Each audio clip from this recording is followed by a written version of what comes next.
भवतु सहनौ भुनक्तु सह वीर्यं करवावहै तेजस्विनावधीतम् अस्तु मा विद्विषावहै। ॐ शान्ति शान्ति शान्तिः। हरिः ॐ। श्री गुरुभ्यो नमः। हरिः ॐ। बोलिए श्री चिन्मय सूर्य नारायण भगवान की जय। Hari Om. Welcome to this episode of Chinmaya Yoga. We are looking into thoughts from Puja Gurudev Swami Chinmayananda Ji's book, A Manual of Self-Unfoldment. It is about what is life, what all, in what all ways do we encounter problems in life, what is the source for the problem, and what are the means by which we can solve it, and what are the steps by which we can adopt and progress in our life easily. So today's topic is, why am I attached? We know about the problem of attachment. Attachment means there are many objects of the senses of hearing, seeing, tasting, smelling and touching. In every sense object, I like something, I don't like something. I like to hear something, I don't like to hear something. I like to see some things, I don't like to see some things. I like to smell something, I don't like to smell some things. I like to taste some things and I don't like to taste some things. And I like certain feelings of the skin and I don't like certain feelings which I experience through the skin. So we are attached both ways. We are attached to what we like and we are attached to what we dislike. We run towards what we like and we run away from what we dislike. So what is this problem of attachment? Why does it come? And what can I do to get over it? What should I know and what can I do? This is what is going to be the essence of today's talk. And Puja Gurudev, as usually in the self-unfoldment, in the last episode we saw about the BMI chart, body, mind and intellect, perceptions, feelings and thoughts, and objects, perception, feeling and thinking, objects, emotion and thought. In today's topic, how to handle this problem of attachment? Detach yourself from manhood. Manhood means being a jiva, being in the realm of the mind and intellect, and attach yourself to godhood or regain the experience of being a very divine and holy being, like a God himself. So this is only Vedanta for us. Vedanta is nothing but, even in this film called On a Quest, I think it's available on YouTube now. On a Quest is a film on the life, it's a biopic on Puja Gurudev Swami Chinmayananda Ji's.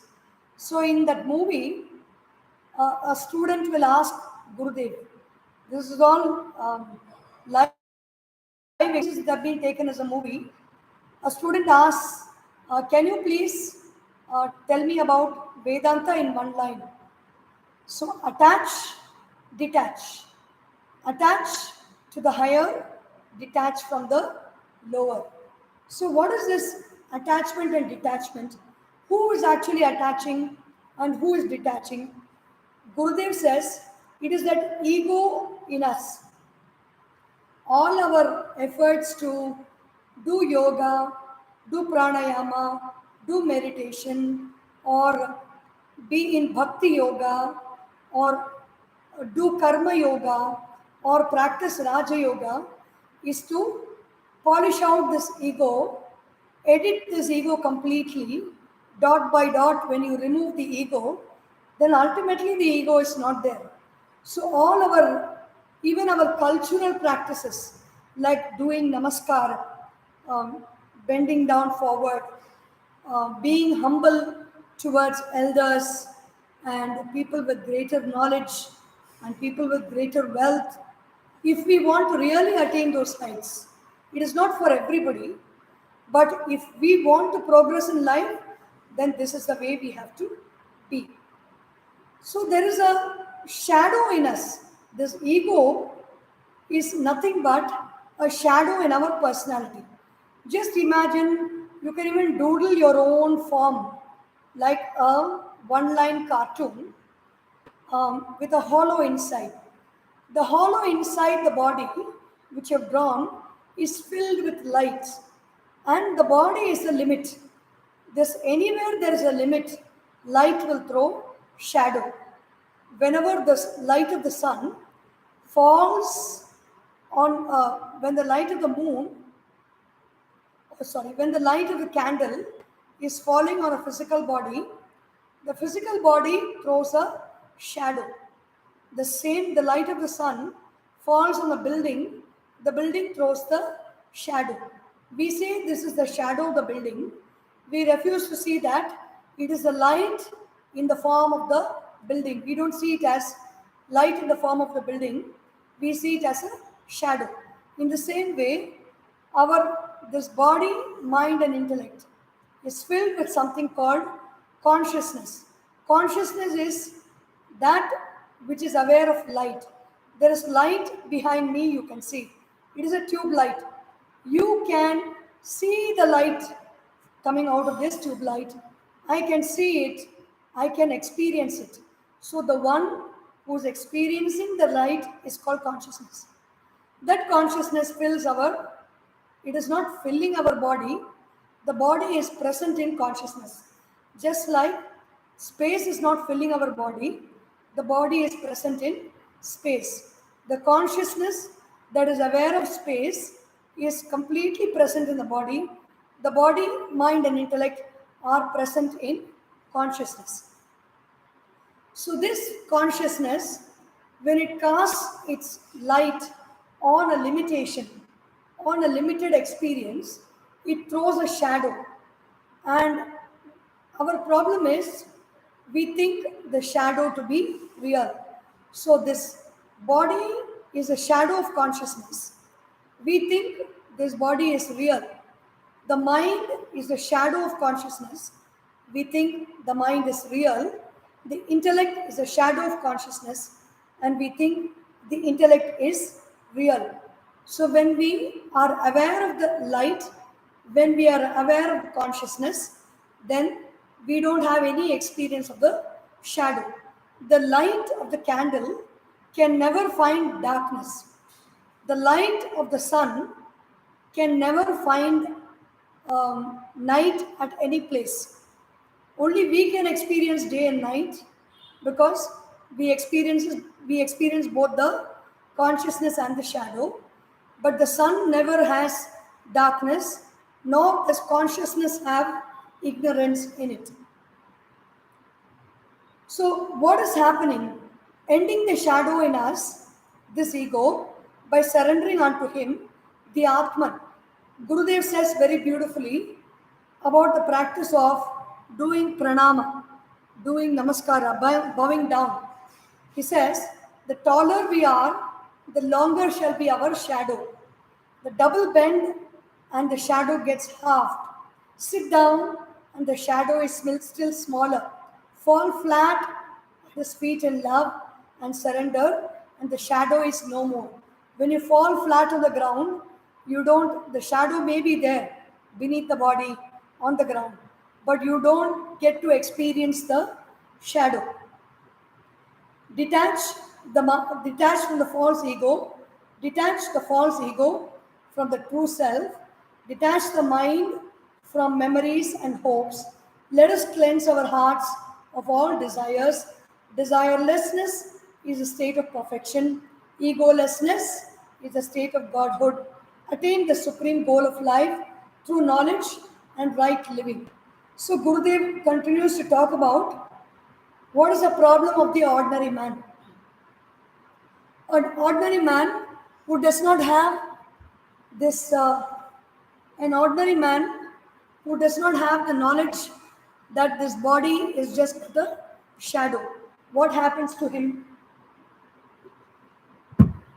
For the ordinary man, he thinks, I am the body.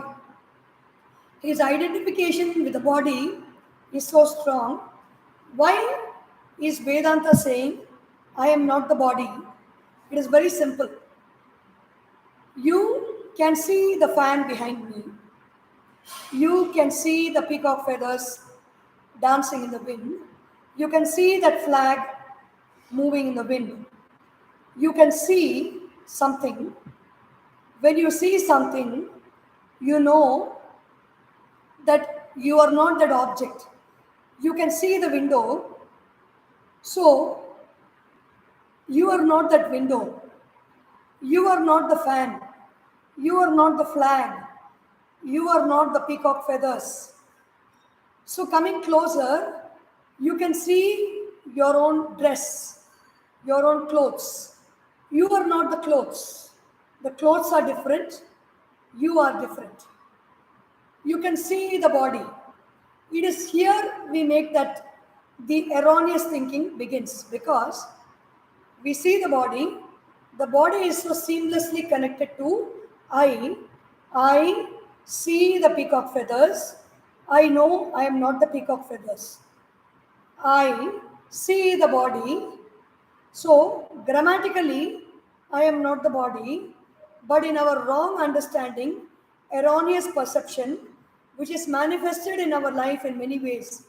When we say, I am short, I am tall, I am dark, I am thin, I am fat, I, I, I am beautiful, I am ugly, whatever we may say, saying I plus all these things, thin, short, fat, tall, dark, fair, long hair, short hair, all that is connected with the body. So when we say I am beautiful, you are actually saying the body is beautiful, but you are so attached to the body, you are attached to the idea, that notion that I am the body, and so you say I am beautiful. So the next thing is, we say I am thirsty, so I need to drink water. Who is drinking water? In the body, there is vital energy force. That vital energy force needs two inputs. They are food and water. So, when you say I am thirsty or I am hungry, we do not see the difference between I and the vital energy force, and we get attached to that and we say, I am thirsty and I am hungry. So the energy in me is thirsty, the energy in me is hungry. So when you speak that way, you get to differentiate the I and the energy. The next thing, I love this beautiful display, or I hate when everything is messy. I love, I hate. This is the nature of the mind. The nature of the mind is to toss between love and hate. It loves one part of the room, it hates the other part of the room. It loves somebody, it hates somebody. That is the nature of the mind. It is not the nature of the I. But the I, identified with the mind, says, I love this person, I hate this person. I love this thing, I hate this thing. I love this situation, I hate this situation. So, love and hate. Then, decision. I decide to do something good, I decide to avoid something. So these two decisions are taken by the intellect. The I is identified with the intellect. All this identification is very subtle. Identification means I look into the mirror, I see my form, I forget to see that the whole mirror is reflecting the whole room in which I'm standing. It is not only reflecting my form, but I am seeing my form and identifying with that form very easily. That is what is called identification. Then I begin to look into that form and I say, oh, something is wrong here, something is good looking here, this is perfect, this is fine. All that I say with reference to my identification, not with reference to the reflection in the mirror. The mirror reflects everything equally. Even on the screen, you can see so many things equally without any difference. But still, since you are identified with your eyesight is identified with the body is identified with this form on the screen, and then you say, this is Sharanya Chaitanya, and she's talking on the screen. So this is what identification is all about. And identification leads to loving what you are identified with. Whatever the mind is identified with, it loves or it hates. Whether it loves or it hates, the attention is fully on the object. So to remove this identification only is a process of karma yoga. The process of karma yoga is doing your regular duties, whatever work you may be doing. It can be something that you do out of love, it can be a passion, it can be a hobby, or it can be your daily routine duties like brushing your teeth, combing your hair, dressing up, eating food, helping others at home, attending to the chores at home, cooking, going to office, whatever you have to do for a living. That is your duty, your responsibility. Doing that without the identification with the thought that I am the doer of this action, and whatever results that may come out of my dedicated and hard work, the result does not belong to me, it belongs to the doer of the action, who is Bhagavan or Ishvara. With this thought in my mind, with this identification, when I do work, it becomes karma yoga. Bhakti yoga is I look into the form of my beloved. It can be my guru, it can be Ishvara, it can be any form or a deity, any uplifting form like the symbol of Om, or it can be a lotus flower, it can be anything that reminds me of divinity. When I look into that and I pour my love into that object, into that vision, into that idol, or into that person, if that person has transcended all um, likes and dislikes, then they become an uplifting object for worship. So when I put my heart, put all my love, when a mother is taking care of her baby, is taking care of her child, there is nothing but bhakti yoga. It is not only a sense of duty, there is also love in that action. When the wife is taking care of the husband, when the husband is taking care of the wife, when the grandson is taking care of the grandfather, when the grandfather is lovingly telling a story to a grandson, it is not just duty, it is bhakti yoga. And when we are engaged in bhakti yoga, our ego will dissolve very fast. So in these ways, the we are there is an experience of something called the ego, and there is a supreme. Gurudev talks about Madhvacharya, who says that you will be what you are, and the supreme will be what it is. There is no way you can only be a servant to the supreme, and you can do work. There is no way you can become the supreme. That is called the Dvaita philosophy. 2. Visishta Advaita philosophy of Sri Ramanuja says the supreme is supreme and you are part of that supreme. You are part of that whole. WHOLE, whole. So that is Ramanuja's philosophy. And so there is no question of you can become the supreme. It is only a question of You love and serve the Supreme, and then once you cast the body, you will be very close to the Supreme. You will be very in the premises, in the living establishment of the Supreme. So the Supreme will be there, and you will be living there happily ever after. This is Sri Ramanuja's thought of Vishishta Advaita. Vedanta finally says that there is no difference between you and the Supreme.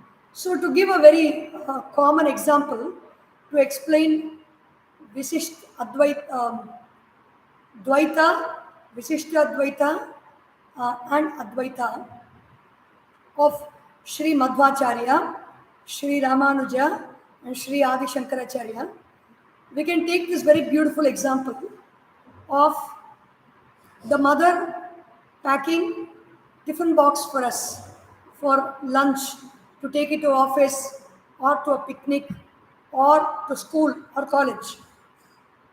So in the morning, the food is in a different vessel. The tiffin box is here. The mother takes the food and fills the tiffin box with food. So food is different, tiffin box is different. Then food comes into the tiffin box. Food is there in the tiffin box. The eater of the food, I am different from the tiffin box. This is Dvaita. I am different. The food in the tiffin box is different. Then comes Ramanuja's Visishta Advaita at lunchtime. At lunchtime, everybody opened their tiffin boxes. I too opened my tiffin box, and some food is there in the tiffin box, some food has gone inside. So this is the whole, and that is the part, remaining part. So even if all the food has gone inside, I can see that in the whole, part of the whole in which there is a stomach contains the food I have eaten in its undigested form. And finally, 4 hours later, and when we get back home, the food that we ate, the second one is Visishta Advaita of Sri Ramanuja. The Supreme is there, the whole is there, and who are we? We are a small part in that whole. So like the food that is there in the stomach, which has not yet got digested. And then comes Advaita of Sri Adi Shankaracharya. Finally, when all the food we have eaten completely gets digested and absorbed into the system, and the remaining food which is wasted is eliminated through the different pores of the body, through our sweat, and through all other means of the elimination system of the body, the waste food is gone, and the remaining food is digested, and now you cannot distinguish in my body, this is the chapati I ate, which tastes like a round patch on my skin. This is the rice I ate. This rice is there. I can see the particles of rice. Or this is the dosa that is sticking on my head like a cap and giving darshan. It is not like that. All the food I ate becomes part of this body. You cannot distinguish between what I ate today, whether I ate fruits, whether I ate vegetables, whether I ate rice, or whether I had tiffin, or I had snacks. Everything has become one with the body. So the individual mind and the intellect has become one with the Supreme. That is Vedanta of Sri Adi Shankaracharya. And so which is the best path, which is correct, which is not correct. There's nothing that is correct, nothing that is not correct. In our life, depending on what I identify myself with, whether I identify myself with the body, whether I identify myself with the mind, or whether I identify myself with the intellect. It depends on that identification. I look at the Supreme as different from me, as part of me. The Supreme is a whole and I am the part, or one with me. There is nothing wrong in all the three. This has been very beautifully explained in the words of Sri Hanuman, when Rama asks Hanuman, after he does so much of hard work, loving work, kind work for Sri Rama in bringing back Sita to Rama, Rama is very touched. He asks Hanumanji, Hanumanji, who are you really to me, Hanumanji? Tell me. I do not know who you are. I want to know who you are. So Hanumanji says, Deha bhavena dasoham Jiva bhavet tvadamshakah Atma bhavet tvamevaham Iti me nishchitamatihi Deha bhavetu dasaha aham. When I consider myself, when I identify myself with the body, I am your servant, O Sri Rama. I am Ramaduta. I am the ambassador of Sri Rama. When I consider myself as the body, I am a Ramapada Sevaka. I am the Sevak of Sri Rama. Jiva Bhave. When I identify myself with my mind and the intellect. Mind means when I identify myself with likes and dislikes. We can't avoid all these things. Living in the world, we ought to be functioning with likes and dislikes. There are different moments. Even great saints and swamis and sannyasis, there are moments when they have to identify with the body. There are moments when they have to identify with the mind and the intellect of likes and dislikes. So in those moments, O Rama, you are a part of me. I am a part of you. But when I identify with myself as a supreme, there is no difference between you and me, O Rama. This is that verse from the Valmiki Ramayana. There are moments when the person, independent individual person, is conscious of some. There are moments when everything is so peaceful within us. So in those moments of peace, even if it's a saint, there are moments when we are conscious of physical pain in the body, and we are conscious of the disturbances in the surroundings, in the weather, in all our different experiences of the world. We are identifying with that. So that time we go through pain. And there are moments when the great seers also are conscious of some inner mental agitations. It need not be a restless agitation only. It can be even, oh wow, some poetry is coming out of me. Being aware of that state. It is a state of disturbance. Even if we are compiling the highest shloka, even if we are breaking out into a beautiful song, it is all still an agitated state of mind. But it is a more concentrated and a more benevolent form of agitation. So, even when there is some poetry coming forth, or some wanting to express as a dance, or express as a painting, whatever it is, the seer is identified with the mind. And when the same seer is in a state of samadhi, he, just like Archimedes, he shouts, Eureka, Eureka, I am that, Chidananda Rupaha, Shivoham, Shivoham, Chidananda Rupaha, Shivoham, Shivoham. I am the form of Chit, consciousness. I am the form of Ananda, which means I am the formless form. When this is there, then he is identified with the Supreme Self within.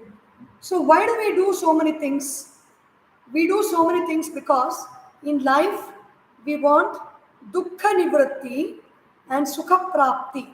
So dukkha nivritti means I want to be free from sorrow and I want to attain joy. What is the cause for sorrow? The cause for sorrow is ignorance. And what is ignorance? I am this body. I am this mind. I am this intellect is ignorance. I am the self. I have no limitations. I am the supreme. That feeling, not the thought, the feeling. When that feeling is there, we will behave with a sense of responsibility of the supreme.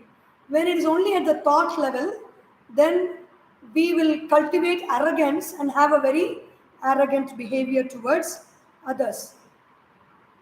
So we are this today's topic, just in briefly I'll come to today's topic. We get attached to the world. Why do we get attached to the world? Because we see three things in this world. One is what I see is real. This is very real, meaning this is very permanent. Real means it is always present. Trikale api tishtati iti sat. In all three periods of time, waking, dream, and deep sleep, if something is there, it is real. I believe this water bottle is real. That is one thing. The second thing is, I believe that this water bottle gives me joy. This water bottle, I love this water bottle. So I believe it is real. It stays there, I stay here. When love factor comes in, there is an attachment towards it. And then I believe this water bottle is permanent and I get joy out of it. Then I don't let go of this water bottle. This water bottle can be a teddy bear. This water bottle can be a car. This water bottle can be our favorite bike. It can be a favorite person. It can be a favorite situation, or it can be any favorite object. So this is how we get attached. To be free from attachment is the purpose of yoga, is to detach the sense organs. First thing is detach the sense organ of sight from this water bottle is the first step to detachment. So when I close my eyes or when I keep the water bottle away, I don't feel it with my hands. My sense organs are disconnected from the water bottle. I don't experience its presence. When I don't experience its presence, my effort is very, I don't have to strain a lot to detach myself from the sense organs and sense objects. So with this, we will go into the next week of Chinmaya Yoga. We will meet again. From tomorrow on Chinmaya Surya channel, we have Mahabharata in Tamil. Yellam ulla Mahabharatam in Tamil we are going to have. So we will meet again next week. Om